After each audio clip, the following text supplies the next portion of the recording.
first thought was it has to be very open, very airy, because we have gardens all over. All the 4 sides we have private gardens.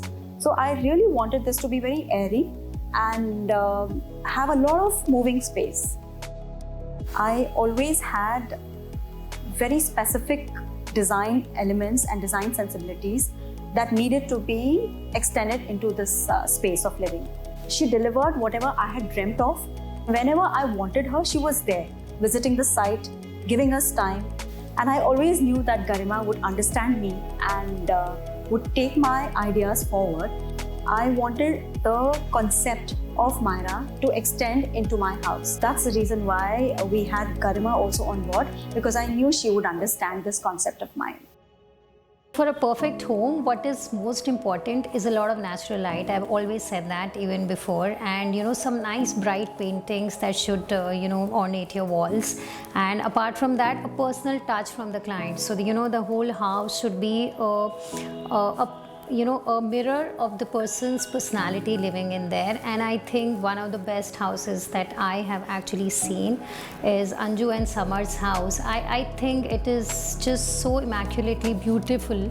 Since Samarth is an art collector, we showed all our paintings to Garima, and what she did was she chose each painting on a specific wall and designed the entire layout accordingly.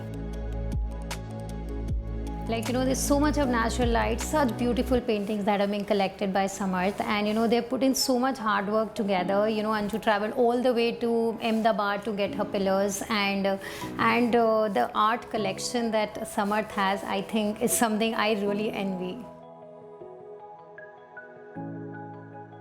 As I said earlier, I love Indian traditional artifacts, and these pillars I got from Gujarat, and to make it more contemporary, we designed this table, which is quite a fusion, and I really love this look between the traditional and the contemporary.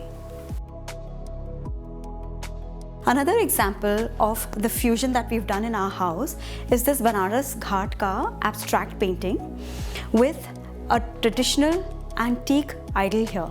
So this combination is also an example for a fusion that we've done in this house.